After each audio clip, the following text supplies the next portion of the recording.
இன்றைய தினம் மாவீரன் ஆகாஷ் தேவேந்திரனுடைய மரணத்துக்கு நீதி கேட்டு பெருந்திரளாக கூடியிருக்கின்ற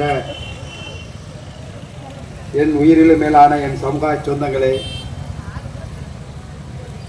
இந்த நீதிக்காக தொடர்ந்து தன் பிள்ளையை இழந்தது போன்று ஒவ்வொரு தாய்மார்களும் அவர் பெற்றெடுத்த அந்த பிள்ளையாக நினைத்து 13 நாட்கள் தொடர்ந்து இரவு பகல் பார்க்காமல் இந்த போராட்டத்திற்கு நீதி கிடைக்க வேண்டும் என்ற ஒரு வீர முழக்கத்தோடு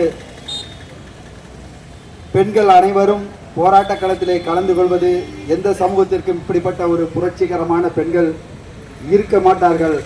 இந்த தேவேந்திர குலத்தினுடைய வீர மங்கைகளாக இன்றைய தினம் இந்த இரவு பகல் பார்க்காமல் போராடி கொண்டிருக்கின்ற தாய்மார்கள் அத்தனை பேருக்கும் நான் சார்ந்திருக்கின்ற தேவேந்திரர் மக்கள் முன்னேற்ற கழகத்தின் சார்பாக மீண்டும் உங்கள் பாதம் தொட்டு நன்றியை தெரிவித்துக் கொள்கிறேன். தம்பி ஆகாஷினுடைய படுகொலைக்கு காவல்துறையை இதுவரையிலும் கைது செய்ய துப்பில்லாத இந்த காவல்துறையை கையில் வைத்திருக்கின்ற மு.க. ஸ்டாலினுடைய ஆட்சிக்கு வெகு விரைவில் சாவு மணி அடிப்பதற்கான தேதி குறிக்கப்பட்டு விட்டது.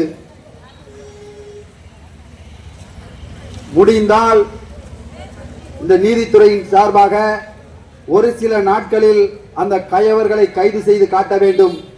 நீங்கள் கைது செய்யவில்லை என்றவுடன் நாங்கள் எல்லாம் தொடர்ந்து போராடி கொண்டே இருப்போம் என்று கனவு வாங்காதீர்கள்.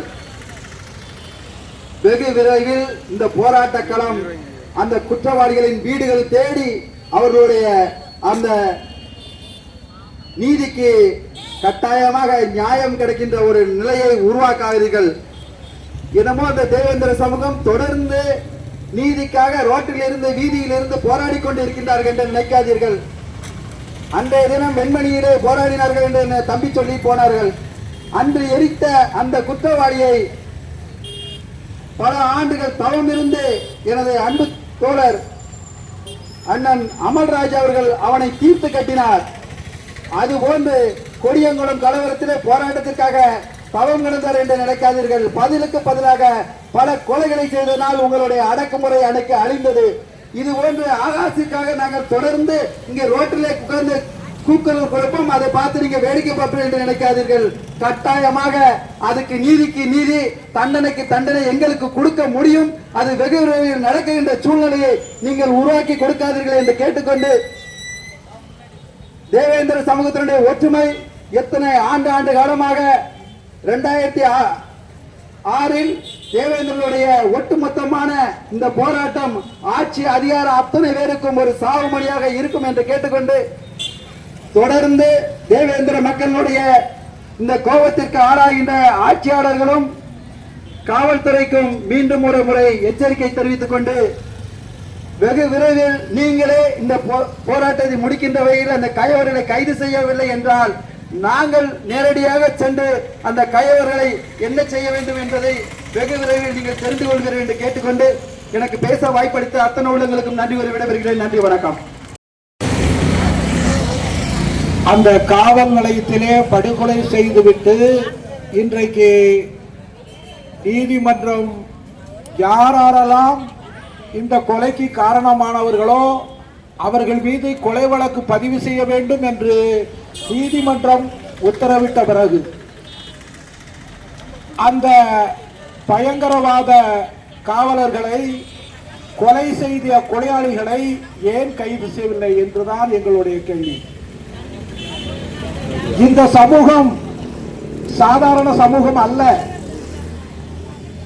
இந்த சமூகம் ஒற்றுமைக்கு பெயர் போன ஒரு சமூகம். தேவேந்திர குல வேளாளர்கள் ஒரு காலத்திலே ஆண்ட பரம்பரையாக இருந்தாலும் கூட இன்றைக்கு ஒற்றுமையை கட்டி காத்து ஆகாசுக்கு நடந்தது நமக்கும் நடக்கும். காவல்துறை இப்படி ஒரு படுகொலையை செய்திருந்தாலும் அந்த காவல்துறையை சட்டப்படி நீதிமன்றத்திலே நிறுத்தி அவர்களுக்கு கொலை குற்றத்திற்கு என்ன தண்டனை வாங்கி கொடுக்க வேண்டுமோ அந்த தண்டனையை வாங்கி கொடுப்பதற்கு இந்த சமூகம் நிச்சயம் ஒரு பெரிய போராட்டத்தை செய்து கொண்டே இருக்கும். திருநெல்வேலியிலே காவல்துறை எப்படின்னா, நீதிமன்றத்தில் ஒரு கொலை நடக்கிறது திருநெல்வேலியில். ராஜாமணி என்ற நம்முடைய இளைஞர் ஒருத்தர் வெட்டி கொல்லப்படுகிறார். அது ஒரு சமூகம் செய்கிறது. அவன் செய்ததுக்கு அப்புறம் அவனை போலீஸ் பிடிச்ச உடனே அவன் என்ன சொல்றான் தெரியுமா? தேவேந்திரகுல வேளாளர் இளைஞரை நான் வெட்டி கொன்றால் எங்கள் சமூகத்திலே நான் பெரிய தலைவராக ஆக வேண்டும் என்ற எண்ணத்திலே வெட்டி கொண்டேன் என்று ஒரு வாக்குமூலம் அளிக்கிறான். அப்படி வாக்குமூலம் அளிக்கக்கூடிய அவனை இந்த கோர்ட்ல பார்த்தாச்சு. காவல்துறையில போய் அவன் மேல ஒரு வழக்கு இருக்கு. அவன் என்ன பண்றான்? 10 நாள் 20 நாள்ல வெளியில வந்துடுறான். வெளியில வந்துட்டான். அவனுக்கு தேவேந்திரகுல வேளாளர் இளைஞர்கள் எல்லாம் சேர்ந்து கொண்டு அந்த நபரை படுகொலை செய்தார்கள் என்பதை நீங்கள் புரிந்து கொள்ள வேண்டும் நண்பர்களே. நமக்கு யாராவது உதவி செய்ய வேண்டுமா? முதலமைச்சர் நமக்கு உதவி செய்ய வேண்டுமா? அல்லது எதிர்கட்சி தலைவர் நமக்கு உதவி செய்ய வேண்டுமா? இல்ல அரசியல் கட்சிகளிலே இருக்கக்கூடிய மாற்று சமூகத்தினர் நமக்கு உதவி செய்ய வேண்டுமா? தேவையில்லை நண்பர்களே. எங்களுடைய பெண்கள் வீர பெண்கள், நாங்கள் வீரர்கள், எங்களுடைய இளைஞர்கள் வீரர்கள், எங்கள் இளைஞர்கள் படித்தவர்கள், எங்கள் இளைஞர்கள் எதற்கும் தயாரானவர்கள். யாரையும் நாங்கள் எதிர்பார்த்து இந்த சமூகம் இருக்கவில்லை. எவனிடம் கெஞ்ச வேண்டிய சமூகம் இந்த சமூகம் இல்லை. நண்பர்களே, நிச்சயமாக சொல்லுகிறோம், காவல்துறையிலே நீங்கள் நீதியை கேட்டு நாம் போராடுகிறோம் என்று சொன்னால், அந்த போராட்டம் வெற்றி பெறவில்லை என்று சொன்னால், நிச்சயமாக அதற்கான விலையை இந்த அரசாங்கம் கொடுக்க வேண்டிய நிலை இருக்கிறது என்பதை நான் ஆணித்தரமாக சொல்லிக் கொள்ள கடமைப்பட்டிருக்கிறேன். நண்பர்களே, என்னுடைய தம்பியை துணிதுணிக்க வைத்துக் கொண்டார்களே, எனது தம்பியை காலை ஒடித்தார்களே, என்ன தவறு செய்தான்? என்ன தவறு செய்தான்? காலை ஒடிப்பதற்கு உனக்கு எவன் அதிகாரம் கொடுத்தான்? காலை ஒடிப்பதற்கு உனக்கு என்ன சட்டத்திலே இடம் இருக்கிறது? இந்த சமூகம் அனாதை சமூகம் இல்லை நண்பர்களே. இந்த சமூகம் வெற்றிகரமான சமூகம். இந்த சமூகம் பழிவாங்கக்கூடிய சமூகம். இந்த சமூகத்தை எவனும் ஆட்சி படைக்க முடியாது. அது காவல்துறையாக இருந்தாலும் சரி, அரசியல்வாதிகளாக இருந்தாலும் சரி, வேறு சமூகத்தை இருந்தாலும் சரி, இந்த சமூகத்தை அழிக்க முடியாத நண்பர்களே. நினைத்து பாருங்கள், இங்கே ஆகாஷ் கொண்டார்கள், ஜெயில வச்சு சிறைச்சாலையில வச்சு கரண்ட் கம்பியை கடித்து இறந்து விட்டான் என்று நம்முடைய அருமை தம்பி ராம்குமாரை சொன்னார்கள் நண்பர்களே. அதே நேரத்தில் முத்துமணம் படித்த இளைஞர், பெரிய இளைஞர், அவனை ஜெயிலுக்குள்ள வச்சு கொலை பண்ணான். பிறகு நம்ம சிங்காரம், அந்த சிங்காரத்தை காவல்துறை வாகனத்தில் வைத்து படுகொலை செய்தார்கள். காவலர்கள் துப்பாக்கியை தூக்கி கொண்டு ஓடினார்கள் நண்பர்களே, ஓடினார்கள், வெட்டி கொலை செய்தார்கள். காவல்துறை வாகனத்தில் வைத்து திருநெல்வேலி கேடிசி நகர் ஒரு இடத்திலே வைத்து கொலை செய்தார்கள். இவங்க, நான் என்ன சொல்றேன், அரசியல்வாதிகளை யாரும் நம்ப வேண்டாம், அரசாங்கத்தை நம்ப வேண்டாம், காவல்துறையை நம்ப வேண்டாம்.